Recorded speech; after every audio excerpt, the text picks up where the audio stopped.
And that's been personally, I've had that experience and I've had that with plenty of clientele, but I think that's the number one.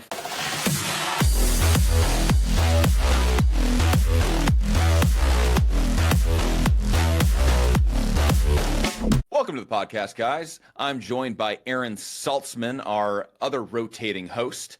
And we today are talking about how you can best be successful in the gym and stay consistent with long-term progress and actually, making it to your goal, because that's kind of important. But Aaron, what's going on, buddy? How you been? I'm good, man. Glad to be back for another one here with you guys. Had a great time the last time. And this is one of my favorite topics because we know how important it can be to stay consistent in the gym in order to see the results. And this is probably the biggest struggle that people have. So I'm looking forward to this topic. Dude, love it, man. I mean, what is it that typically people think about their process when they start? Because I don't know about you, when I have a client come in or I see someone new in the gym, they usually try to bite off more than what they can chew. They have this idea of what the journey is really going to be, and they kind of have to have a cold awakening with that. I mean, has that been your experience? Yeah, 100%. And that's been personally, I've had that experience and I've had that with plenty of clientele. But I think that's the number one factor is breaking things down into smaller bite-sized pieces instead of trying to bite off the whole, more than you can chew. I've had clients try to jump in at 6 days a week. On top of that, they want to have, multiple double days where they're doing their cardio. And so it is a big thing that people need to understand that you're in this for the long haul, and it's actually kind of like the tortoise wins the race. If you try to go out too fast, you're gonna burn out and fall out the other side. Dude, absolutely. That tortoise versus hare analogy, I like that a lot. I think when people get in there, they misconstrue motivation with what discipline will ultimately end up be, and your motivation is always going to be significantly higher than what your discipline will end up being. Because motivation's that fleeting feeling we all get when we start something, like, oh yeah, I can do double days. 3 days later, all right, maybe not double days. Maybe I can just train every day. 3 days later, all right, maybe every other day. And it's like you see people just continually keep walking it back as the realization hits them. Yeah, I think that's the best thing to coach, for exactly what you said. I think it's learning how to understand what the difference between motivation and discipline, and understanding that discipline is the one you want. Motivation is going to come and go. When you're in the beginning, you're eager, you're excited. Well, eventually that burns off. And now it's do you have the discipline to show up and when you don't want to. Love it, man. What's some things that people can do? And just like the general average gym goer, because you can take a cold reality check to the face day one. That would probably be pretty helpful. But I think the average person, if they just walked into it going, yeah, what I think I can do, I really can't do, is probably not going to work so hot long term. Yeah, I think it's honestly about going the other route, right? So instead of jumping right into the freezing cold, of 6 days a week, start at 2, start smaller. Start it 2 days a week, write everything down that you're doing, schedule it in as if it was an own appointment with yourself, or if you had a coach, or hire a coach to hold you accountable and to make sure that you're staying on the task that they designed for you. Because that's one thing that a good coach will do, is he won't let the client take the reins. He'll take that from them and do what's best for them, and put them on the journey that's going to get them ultimately to the result. But so yeah, I think that most importantly, it's setting your day straight, making sure you have a calendar and schedule those appointments with yourself as if it's your job. If it's you going to work, it has to be an appointment, or else it'll be too easy to cancel. A lot of people are gonna hear that, and I'm thinking of the average person that hires a trainer, right? And not so much like the average person that pursues fitness. Like when you say schedule, when you think adding more things to their time, I think the average person kind of shirks away from that some. They almost don't want to have a work element added into their lives, because they already have so much going on with what they do with their career and kids. And oh yeah, you're also might be married and have to actually have responsibilities as a husband or as a wife. But we're telling people, hey, schedule it on in. Right. Holy shit. And so I think that the big thing with that is that's why whatever you do for fitness, whether it be strength and conditioning, whether it be joining a class, whatever it is that you're doing, you have to enjoy it. So that way, that hour, it's an appointment with yourself, right? It's an appointment to take care of yourself, to check in on what you need, right? Because you're right. People are busy. People are utilizing a lot of their time at work, their families, their significant other. And so they need to see this hour, hour and a half, however long they're going, as time for themselves, right? This is their appointment with themselves, because not enough people have that, right? Not enough people spend any time in their day just to be able to give back to themselves. And so making sure that this is something that you enjoy, it will keep you in the process longer. I agree with that. Finding a degree of enjoyment in it, and at the beginning especially, because you're not going to enjoy these things when you start. Like getting into the gym, exercising is a form of stress. Our body interprets it as pain, as a way for our body to try to find a more efficient way to do this taxing task so we can conserve calories. So working out day one, you're not going to want to do it. You're not going to enjoy it. It's not going to be something that you're going to look back on going, wow, I worked out 3 times this week. That was fun.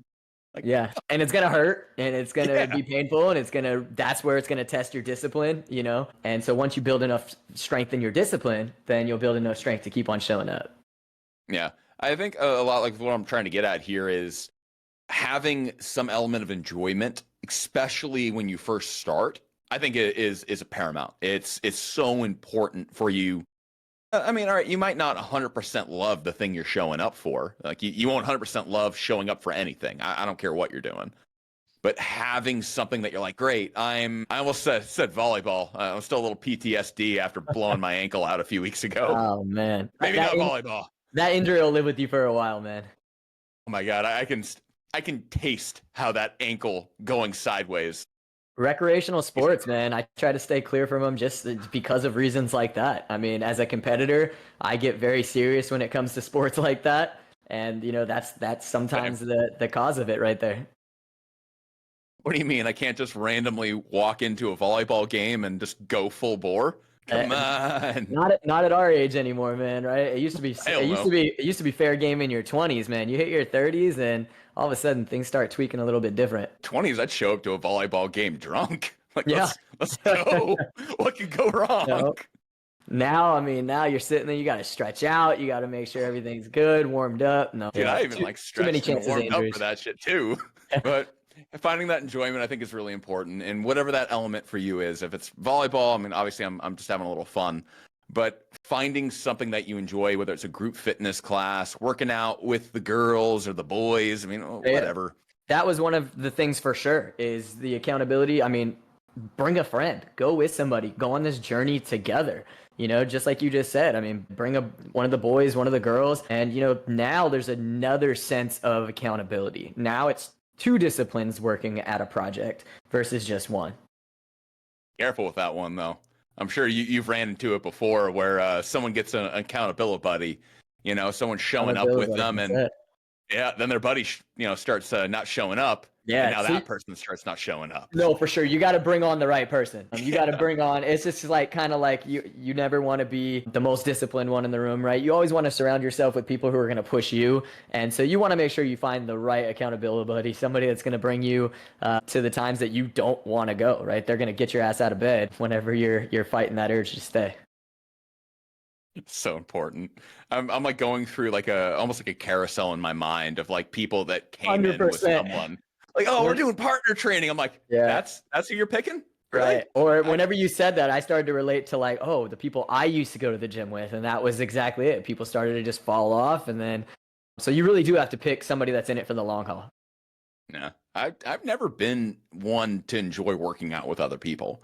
Like, even when I was like pursuing athletics, like me being with someone in the gym usually means that I have less things to do, but that's like a different mindset that not everyone's going to want that social part of working out either. Yeah. So, and I think where you are, and that's important too. 100%. It goes back to having you time, right? So if you're the kind of person where it's like, I just need some quiet time and I'm going to go to the gym by myself, well, then there's your excuse to go to the gym, right? So now you have another reason to stay disciplined in the gym because this gives you that hour to unwind and to be with yourself and to, consistently quiet the noise. What I think I'm noticing here is something that's not surprised with me. It's like fitness is always gray area because there's never a perfect answer for kind of everybody.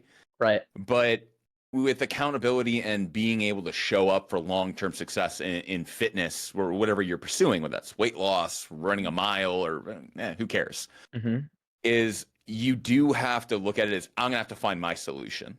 What's gonna work for Todd or Sally or whoever isn't going to necessarily work for you, and what works for you isn't necessarily going to work for them from a philosophy and we'll say more of an accountability aspect. The science is kind of all the same. I want to like caveat with that. Yeah, I agree. And I think it goes back to what we do as professionals, right? It's not like Sally's going to do the same workout as Eric. And it's not like, everybody has their it's not a copy and paste program, along with people have different abilities, just like people have more capability of being disciplined in the gym, right? So we have to make sure that their programs, or they have to make sure that their workouts are designed around what's going to fit their needs and not Sally's compared to, Eric's.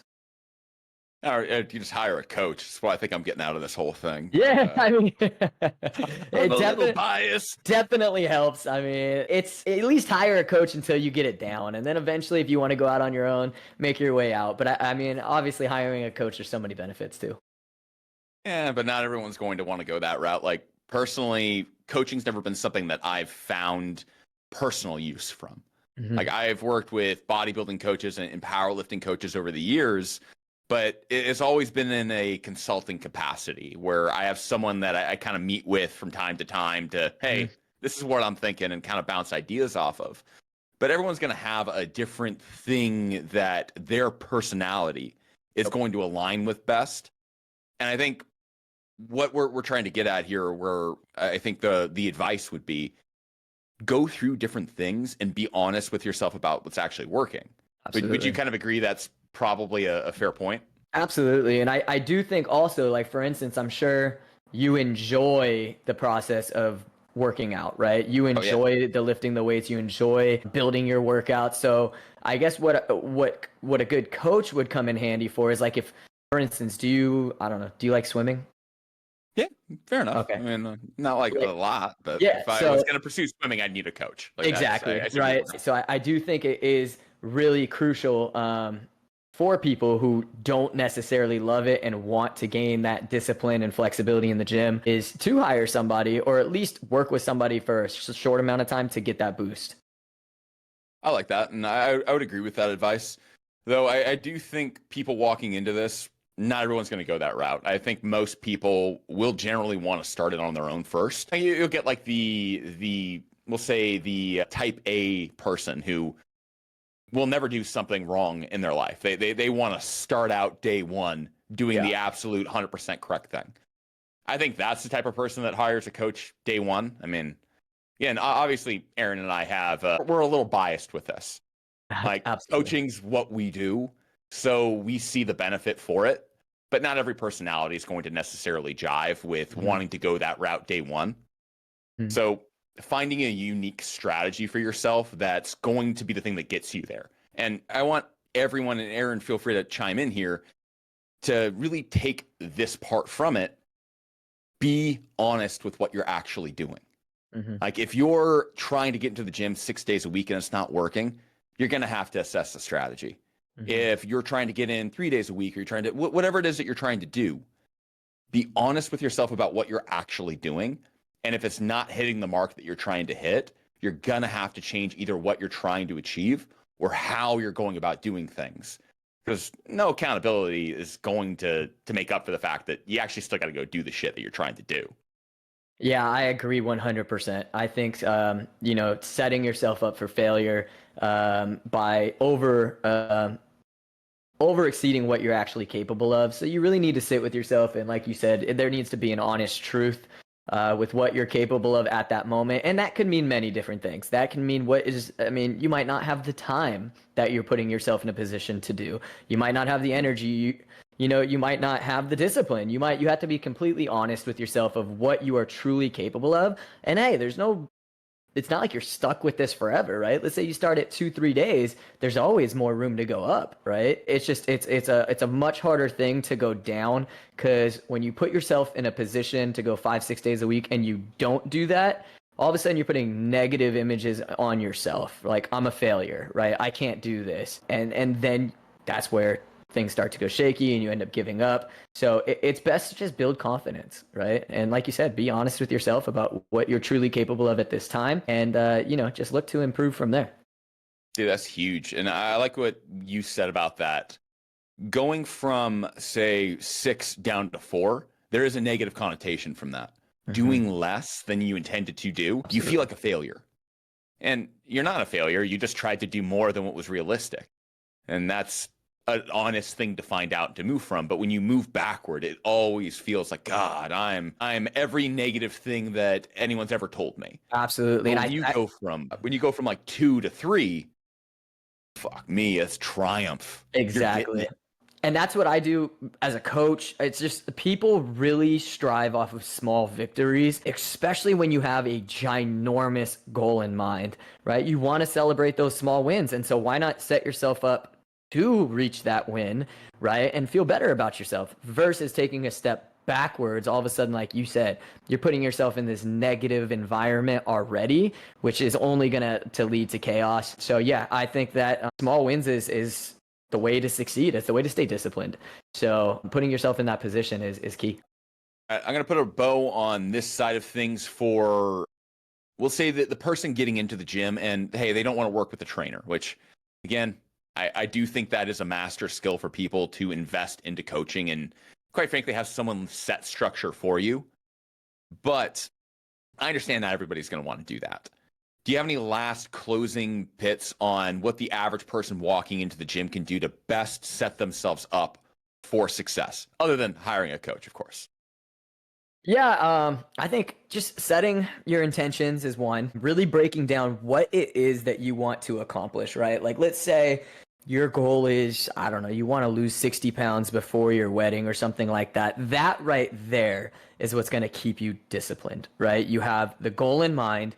You have the wedding in mind. So not just a goal of what I want to look like, but by when do a realistic when, right? That's big, right? I'll tell people straight up. I don't lie to people. I'll tell people straight up, hey, this is accomplishable or this is not, because if they don't reach that, what is that? That's another step back. That's a negative, right? So I don't want anybody to feel that way. But that's the biggest thing, is making sure that you set a realistic goal, and by when and what's it for. Give yourself a why, right? Why am I trying to accomplish this goal? Because everybody wants to either lose weight or build muscle, period, right? Those are the main goals you're always going to hear when you sit down with somebody.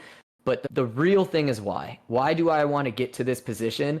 And now they have fueled their fire of those days where they're like, fuck, I really don't want to go to the gym. I really want to eat a, pie right now, whatever it may be. Pie. I don't know why pie hit my head, man. It sounds really good. That's great. But yeah, man, it's just really about setting your intentions and what you're trying to do and by when you're trying to do it. And then again, there's other avenues of holding yourself disciplined, and by bringing in a friend, by making sure that, you guys hold each other accountable to be there. And then you guys can talk strategy together. Maybe you guys have similar goals. Maybe there's PRs you guys want to accomplish, right? So it's not just goals in life. There's also goals in the gym that you can look for, right? I want to get my first pull-up. Okay, well, now there's incentive to go to the gym. I know I have to go X, Y, and Z amount of days in order to get that pull-up, right? So now you're not only doing things, setting goals outside of the gym, you're setting goals inside of the gym, which is going to force you to go there.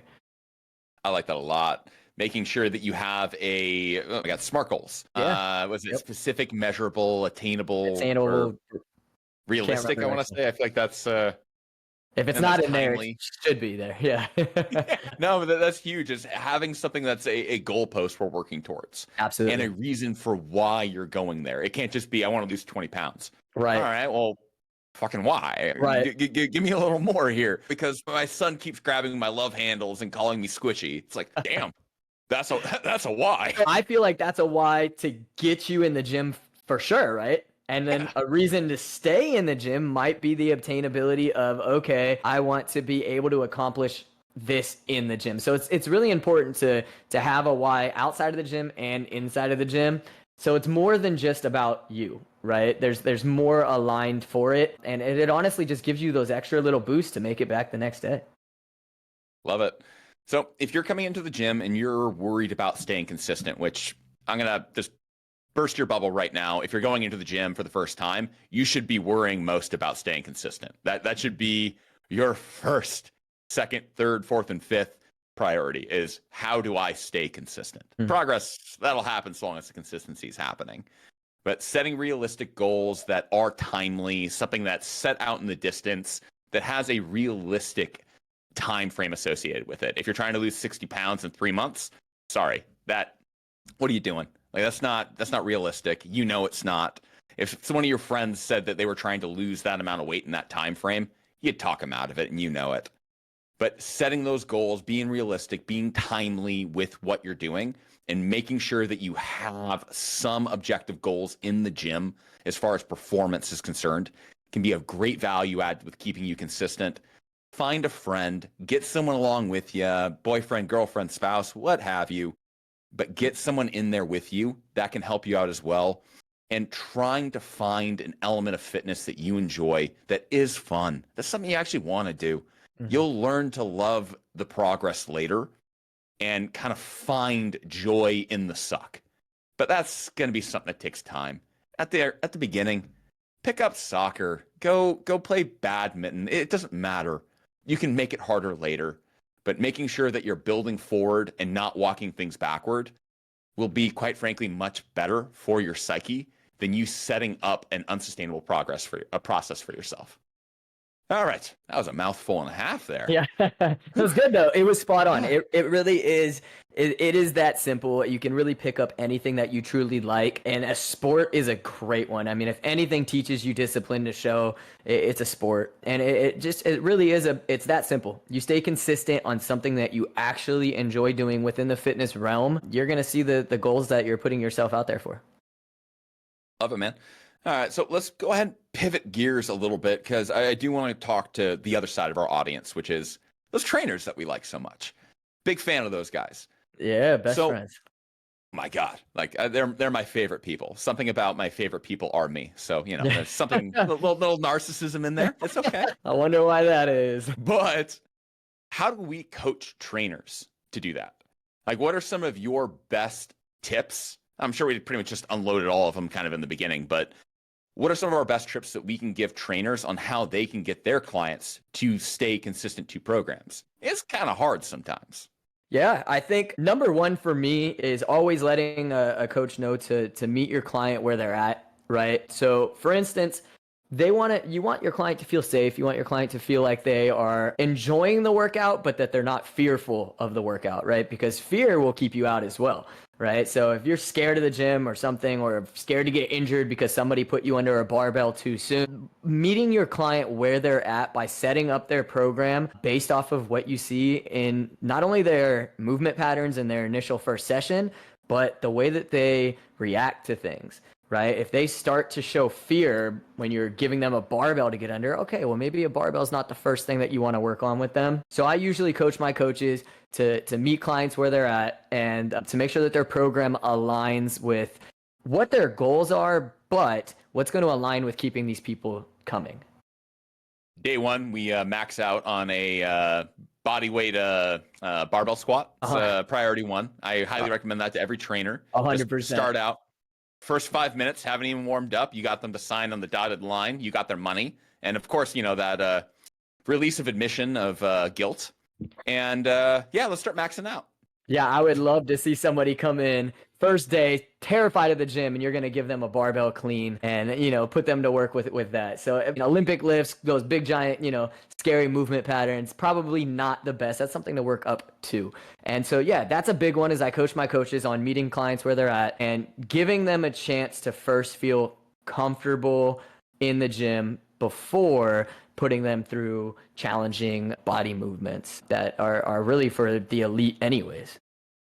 Absolutely. Sometimes it's just not even the skill curve is needed. Someone that's, oh, I just want to be able to run around after my kid. Why the fuck are we teaching this person how to do a snatch? Absolutely. Like really? Absolutely. They So might you can, want to do a so you snatch, can but like, tear their arm so they can not pick up their kid. Like, absolutely. So again, it goes back to what is their why, right? If their why is to be able to just be able to be, run around with their children, then your program needs to fit their why as much as it fits their goal.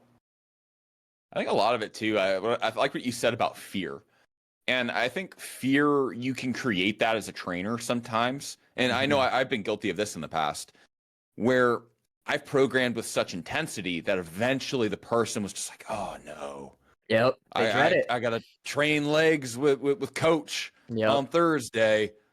And again, knowing your audience, because some people like that, right? Some people show up because they're like, oh man, I'm about to get fucking reamed. Ryan's going to kill me in the gym right now. He's about to do, the worst leg day of all time, right? So again, knowing your audience, because some people hate it. And you're right, you're going to build a fear in them. And I had a client come up to me and say, hey, I love it here. I love working or training at Ultra Elite. But if I'm being honest, I dread coming to the gym every day because the workouts are so hard. And, my body feels so beat down. And so she asked, is there any way I can stay here but move coaches? It was not an insult to the coach, but it's just that coach has a certain type of preference of style, and she just wasn't the right client for him. And so that's the important thing, is you want to dodge these people's fears, because that will keep them out of the gym. One of the things I'll do to coach my trainers on it is I teach the different masks. Like you put on one mask for the client that wants the drill instructor, that wants the guy that is just does not care what your excuses are. Get your ass in the gym. Let's go. Absolutely. And coaching someone to be able to take that mask off and go, great, now I need to put my empathy mask on. And you couldn't make it to the gym today because you didn't sleep well last night. Well, all right, yeah, let's meet that person where they're at. It's not that one coaching method is superior to the other. Absolutely. It's the person in front of you is going to respond different to different coaching methods and how you go about it. So yeah, I love that analogy. Yeah, I love that analogy. I think that's spot on. I think you, as a trainer, you have to be able to read the room in a way. You have to be able to really break down you have to be very empathetic, because you have to feel what this person's feeling. And if you don't, then there's a lot of risk in that, because like you said, you might throw the wrong workout or the wrong saying or the wrong aggression at the wrong person, right? And so to be an all-around coach, you really have to be able to read this person. You got to have empathy for how they feel. Absolutely. And sometimes you can go a little too much. Like what you're talking about with like having a workout be too aggressive. You can be on the other side of it, where someone really does want the aggression. The fact that they can walk out of the gym after a leg day with you, they're like, that's nonsense. No. I want to be crippled. The big thing is those kind of people are like, well, I couldn't push myself that hard by myself. That's why I hired this coach, right? So you're right. So you want to find the happy medium on both ends, and you want to be able to tailor to both sides. So from what I'm hearing from this, as a coach, one of the best things that we can do to be successful is, dude, we just got to meet people where they're at. We got to meet where that person's intensity curve, what it is they're willing to do. And we have to create a pattern that's something they look forward to. Is that kind of what you're saying? Yep, exactly. You want to meet them where they're at. You want them they're hiring you for a reason, right? They're paying good money for a reason. And so you have to find that reason and follow through with what you say you're there to do, as a coach. Dude, that's huge. I think for a lot of trainers, just asking their people, how do you like being coached, can be a huge thing. It's like, hey, how do you want me to keep you accountable? Do you want me to be heavy-handed and kind of hard about it? Do you want me to be gentle? And kind of allowing them to tell you how they best get feedback. Because not every client's going to respond well to that blunt kind of, no, get your ass in gear. Let's move. Some people kind of need the white glove, gentle honestly, approach. And I think that's great. I think asking them, and even if a lot of the times you're going to get the response, I don't know, but now they feel heard. right? They feel like, oh, okay, he actually deeply is going to listen to what I'm feeling. And now when they do find that what they're looking for, they're going to feel totally open to opening up to you and letting you know how they want to be coached and how what's working for them, what's not working for them. And that's the relationship you want to build with your clientele. You want to build something where a foundation with them where they feel like they can tell you anything. Hey, this is too hard, or hey, that workout maybe wasn't up to the standard of what I'm looking for. Whatever it is, just take in what they have to say and make sure that you correct it on the other side. I love that. Yeah. Okay. All right. Just to kind of I guess I do want to add a little bit more here for like a trainer on what it is that they can do. Of course.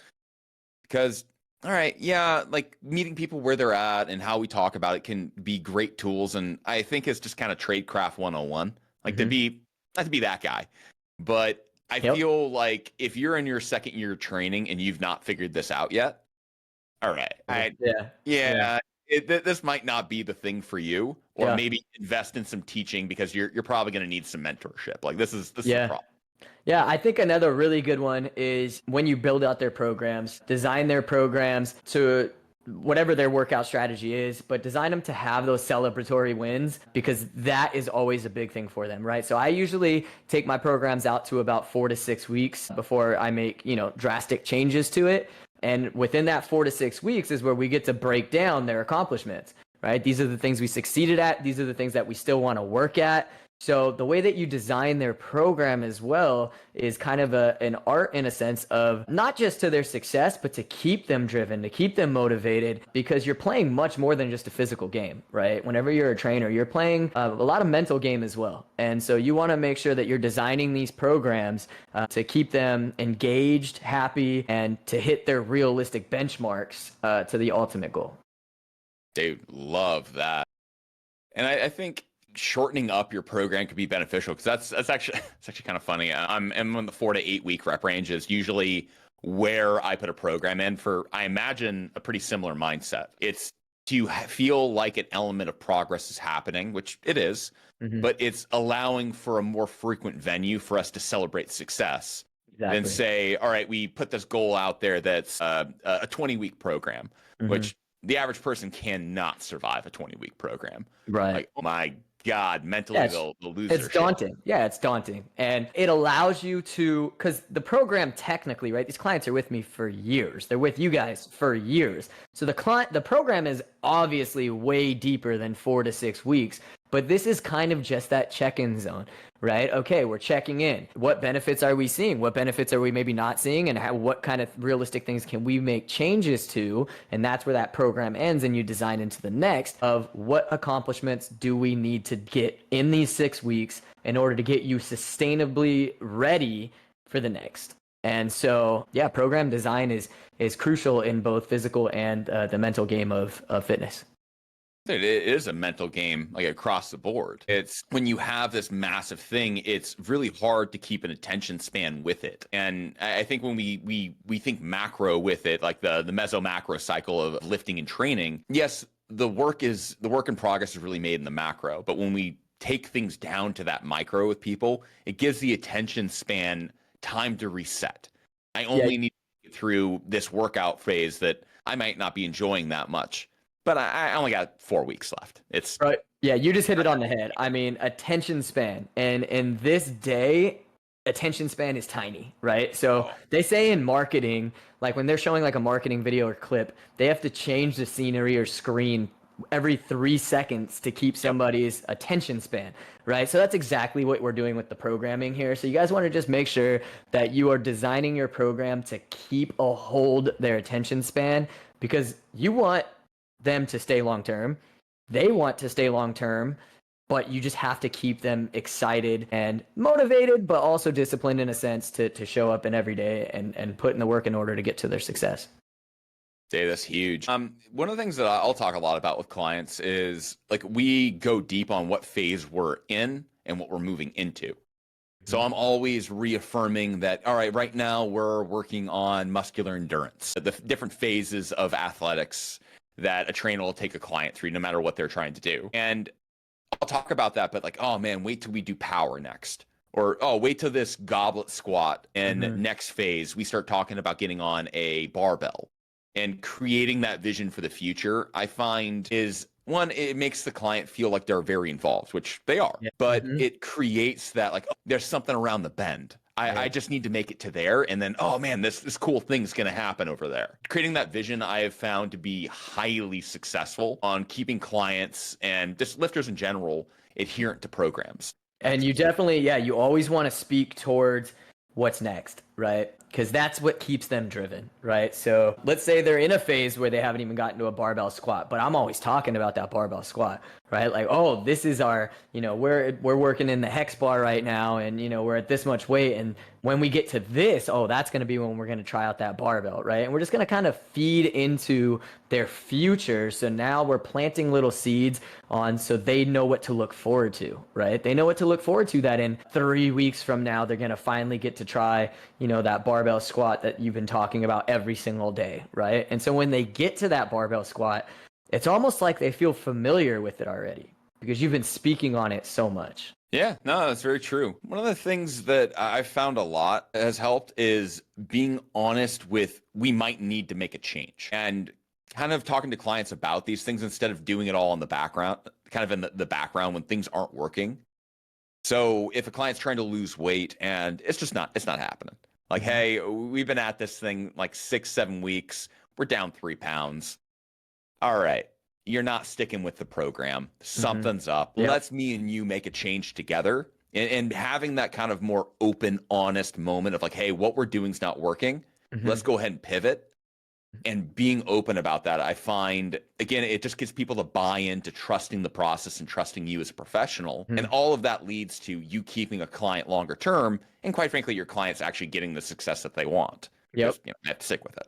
Yep, and I think that's a very, very important tool. I think it's a very important to make sure that your clients, if they're not seeing the success that you designed for them to see at this point, well, something's wrong with the program, right? Or they're not capable of following it up to the lead or the speed that you have it.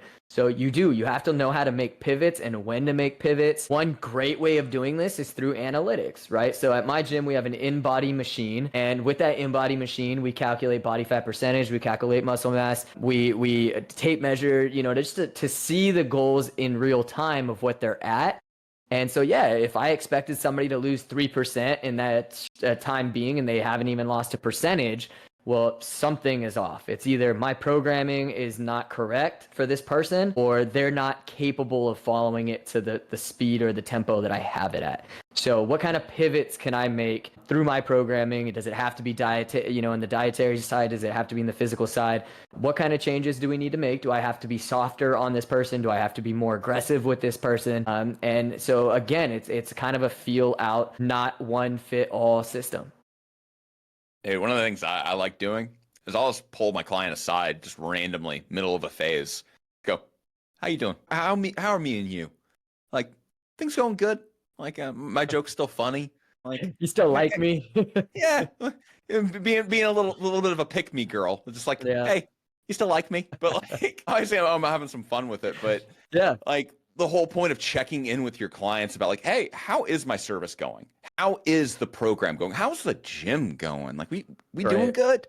Yep. I think that and just Feedback. asking for that feedback, Yep. huge. Feedback is everything, man. And if a client tells you something, you better listen because they're telling you for a reason. If they're not happy, there's going to be ways and indications of you knowing that they're not happy. And so you really have to, like you said, you got to ask the hard questions, but do it in a playful way, right? They're your friends. They're close to you. And that's the other thing is about reading the room is know who wants a very serious kind of session and who wants a playful one. Oh yeah. Some people come to my gym to hang out with me because it is just fun, right? And they're there because, hey, I'm getting a workout in and enjoying it at the same time. Some people, they don't want to say a fucking word, right? And so you just have to, again, read the room of who you're with and, and listen to your clients because they're going to tell you. They're going to tell you whether through their actions, through their achievements, or just verbally, they're going to tell you how they feel. And how jarring is it to go from a super serious client to one that's like laughing and like Yep. makes a joke every 5 seconds? It's like Yep. I I struggle with that. When I Same, go dude. from super serious to playful, I'm like, I Yep. don't know how to use my funny bone. Yep. It's gonna take about a half hour. You know, Sorry. we have an energy switch that we got to click Dude. because it can be within 5 seconds span that you have somebody come in who either is having a bad day or maybe they just got a lot on their mind and they're really thinking about work. And, so you just got to be calm, cool, kind of to yourself. To the next person who is super excited and just wants to chit chat and ask how your day was. And so, yeah, man, you definitely have to have that switch that you can flip on and off. I definitely struggle with that as well. But, I try to be myself pretty high energy through everybody until I get somebody that gives me like they're giving me the cue to shut the fuck up. No, another fun one. This is kind of like one of these current ones that you might be experiencing. I'm assuming you are with the political climate. You go from clients that want to talk about it Hell to yeah. clients that don't. Hell yeah. Clients that are on one side to clients that are on the other, and you're like, Yep. I don't know what to say right now. And then we have like our staple clients, right? Where you know them so well that you already know. They're coming in, they're talking the whole political thing and everything that's happened. And so, yeah, those kind of clients, you're on board. And then the ones that are either new or you're just not sure with, yeah, I stay quiet, right? I don't speak about that stuff unless spoken to. I'll give my opinion if asked, but other than that, man, yeah, that's a sensitive subject. I think I want to go into that on like a future episode with you guys. You want to talk politics? Fuck no, absolutely fuck no. But how do you navigate that as a professional? Yeah, because I've just gone with it. I don't have an opinion. Yeah, I go smooth brain. I don't know who's getting elected right now. Sometimes it's best to just nod along, right? Just agree with, hey, they're your clients and you want to make them happy. So, if they voted one way, it's like, yeah, me too. Just blatantly lie. Like, oh, you're liberal? Yeah, no, totally. Oh, conservative? Yeah. Yeah, that's it. Like, give the people what they want. Jesus. That'd be an interesting way to run your day, switching from political views one to the next. Like, God, I'm the most informed, politically correct person in the world. Didn't they always say didn't they coach us that clients are always right? Right? Tell them what they want to hear. No, I'm just playing. Fuck no. My God, they're usually wrong. Yep, absolutely not. So making sure your clients are heard, making sure you're meeting them where they're at, and creating smart, very timely goals, things that are more like chapters throughout a progress can be really important for people. To keep your clients successful, just meet them where they're at, meet their energy where they're at, but understand you got to be able to pivot. You got to be able to go from having fun to being serious to being able to talk about one topic to, all right, this guy doesn't want to talk about this topic. Leave it alone. And being able to navigate these things will keep your clients adherent to your program. But I do want to ask one question, Aaron, at how you navigate this. But how do you find out, or what things do you look for a client that's not happy? Like the things that we look for in the analytics of like, ooh, this person might not stick with me very long. Okay. If I don't pivot, right? Yeah. So that's a big one, right? Because those are the signs, right? That's exactly what I'm saying. Is like those are the signs that you need to know, whether it be verbally. You can usually tell if a client's engaged into their workouts. They're asking questions. Right? They're learning. They want the knowledge. So if a client to me stops asking questions, stops seeking knowledge, that's a big red flag for me because I'm a big coach on knowledge. I love to not just tell a client what to do. I like to teach a client what to do, right? I want them to take this with them for life. And so if a client's not asking me questions, then for me, that's a red flag that I'm not doing my job correctly because I know everything I'm coaching is a deep dive, right? And so if they're not asking these questions, then they're clearly not interested in what I'm trying to tell them. So that's one. Obviously, if they're canceling, that's a big one. Yeah, cancellation, man. If you guys are getting cancellations left and right, it's either one of two things. You're going to lose that client because they're not enjoying what they're doing or the process, or that client should have never signed up there in the first place because they're just not ready for the experience, or ready for the commitment. So I think that's a very big one if they're canceling. Let's see. Obviously, if they're not seeing the results that you're setting up, I think that is a red flag as well, that maybe they're not engaged or doing what you're asking them to do, or maybe you're not asking them of enough, right? Maybe you're only asking of them when they step into your gym. when you should be, as a coach, asking them enough to spread out throughout their whole week, right? Their diet, their diet, their macronutrients, their cardio, everything, right? You are their all around coach, not just their coach whenever they step foot for that 1 hour in your gym. So I think that's a big one as well. I think that's huge. And one of the things I look for is just, are you participating? Mm-hmm. Like if your program consists of, like, for our coaching, use mobile apps to dictate progress and essentially have people tell us what they're doing.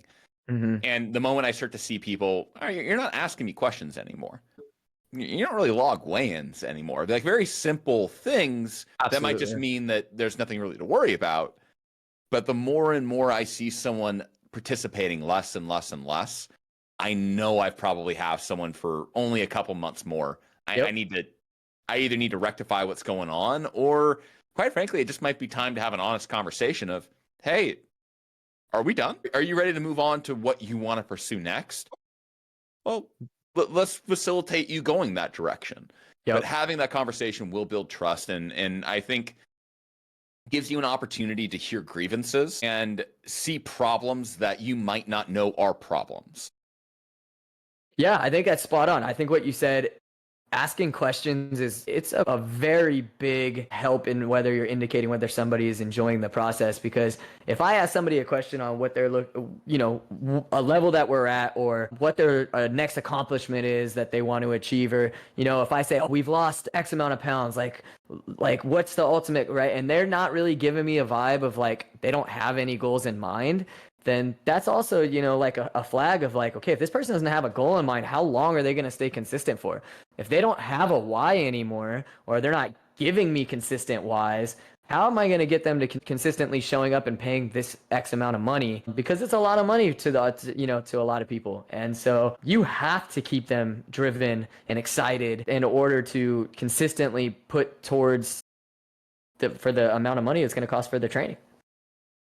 I think a lot of what I'm getting from this is just open conversation with your clients. Mm-hmm. And again, just taking it back to that meeting them where they're at, that's the secret sauce. Yeah, I mean, body language, even, like, right? Like, are they excited when they hit that PR that they were trying for, or that goal that they've been looking for? Like, you can really get a good feeling, especially for me, it's a little easier, I'd say, than you, because mine's in person. And so, for you have a lot of online coaching that you do or have done. And so I've never really dabbled into that world, but I would imagine in person's a little easier to get a reading on somebody. For you, for you, I can understand, like, maybe somebody's not texting back very often, right? That's a pretty big red flag that maybe they're not, on board with it anymore, or not really all in. So for me, body language and reading your clientele is very important.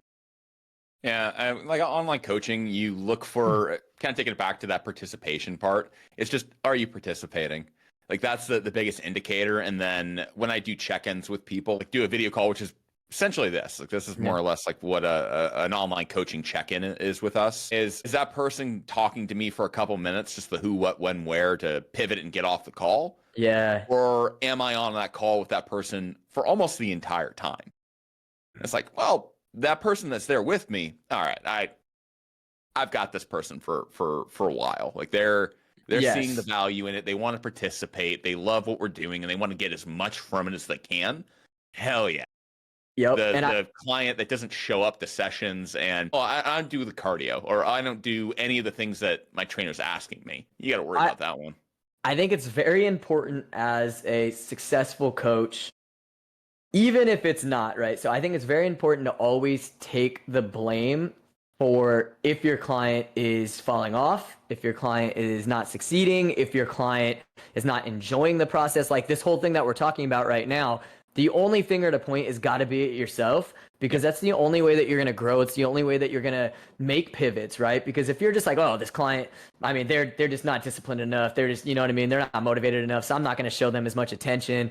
Well, guess what? That client's out the door, and you just lost that client. But if you point the finger at yourself, now all of a sudden you're going to feel more empathetic. You're going to start to demand changes in your programs and the way that you kind of give to this client. And so it's really important to point the finger at yourself, and this will only help you in the long run keep and sustain your clients. Dude, that's huge. I think a lot of times, like we as people that understand athletics and fitness, we sometimes take it back to that, like, oh, well, you're not doing these things. Well, clearly it's you don't give a shit. Yep. Well, all right, like I get the mindset there, but they came to you for help. Exactly. Like that is, you are the person that took that on. They gave you money and they gave that to you for you to figure out how best to help them. Exactly. And They literally came to you and said, they're paying you. They literally came to you and said, I cannot do this by myself. So for them to fuck up and not be engaged, and for you as a coach to just be like, well, they're not motivated. Well, no shit. Why do you think they hired lazy. you? Right? Yeah. So Why the fucking fuck? lazy. Yeah. Why the fuck did they hire you? Because they're not motivated. So you need to once again point the finger at yourself to make yourself a better coach, to give to these clients so that way they can get from you what they came from or to you for. Dude, that's huge. All right. We are coming up on close to our hour mark, so I do want to be cautious of our time. But I think having open conversations with your clients, being realistic with how you're setting goals, I think that's huge. And then on the just general client side, or just someone entering the gym, the new fitness goer, be honest with yourself. Start small. Like this stuff isn't particularly that hard, but it can be daunting if you put this mountain in front of you versus just, hey, let's start walking down the path, the direction I'm supposed to go. If I do it right, eventually I'm going to achieve it. It might not be on my time frame, sure, but your time frame was probably bullshit to begin with. Right. Yeah, I think it's all about building in a metaphorical way a savings account. Whenever you're saving money, I mean, it's little by little, right? And eventually that little by little adds up. And eventually, you have those funds in your bank account to, purchase whatever it is that you're looking to purchase. But it's the same thing in the gym. You show up little by little, and eventually those wins accumulate into one giant win. And now you're sitting at that, beautiful body that you've been looking for. I feel a little triggered that you assume I use banks. I keep my money underneath the mattress. Oh, okay. Old school. I got you. Oh yeah. Trust banks. You seem like a crypto guy. No. Fuck no. I think I bought Dogecoin the day after it peaked down. Bro, that one hit me hard, dude. I was invested in Dogecoin hard. I put like $10 in it for like shits and giggles. Bro, I think I put in like 500, turned it into 10,000, and then I thought that shit was just continuously going to the moon. And no, sir, I lost every single penny. No, I don't mess around with crypto anymore. You live and you learn. I'm not smart enough to tackle that world. I'll stick with the organic chemistry and anatomy. Thank you very much. Exactly my point. Anything with the body, I'm down. Other than that, man, that's not my cup of tea. I'm all thumbs. Aaron, any last little closing points before we wrap her on up? No, I just think that this topic is really important, guys. Take this in. It's really important to make sure that consistency is built into your programming. And the big thing is, I know we all want goals yesterday, but just understand that there's a lot of time, right? So if you're going to commit to this, go all in and understand that it's going to take, it could take a couple of years. It could take anywhere between 6 months to a year, but whatever it is that you're looking to accomplish, just take it slow and know that you'll get there. And sometimes the slow and steady wins the race. The irony about being desperate for progress is that it ends up taking longer than if you had just relaxed and taken your time to achieve the progress. Because plot twist, getting to your goal eventually is a hell of a lot better than never getting to your goal at all. All right, guys. Appreciate you. We'll catch you in the next one. Aaron, as always, my man, I appreciate you having on. And yeah, guys, relax. Life's fucking awesome. It's not going to be that crazy. I know there's a lot of crazy stuff going along, but we love you. And that's worth something, right? I think so. And We're here for you. Tough times. All right, guys, we'll check you in the next one. Comment down below if you have any topics for future episodes. We love you. Later.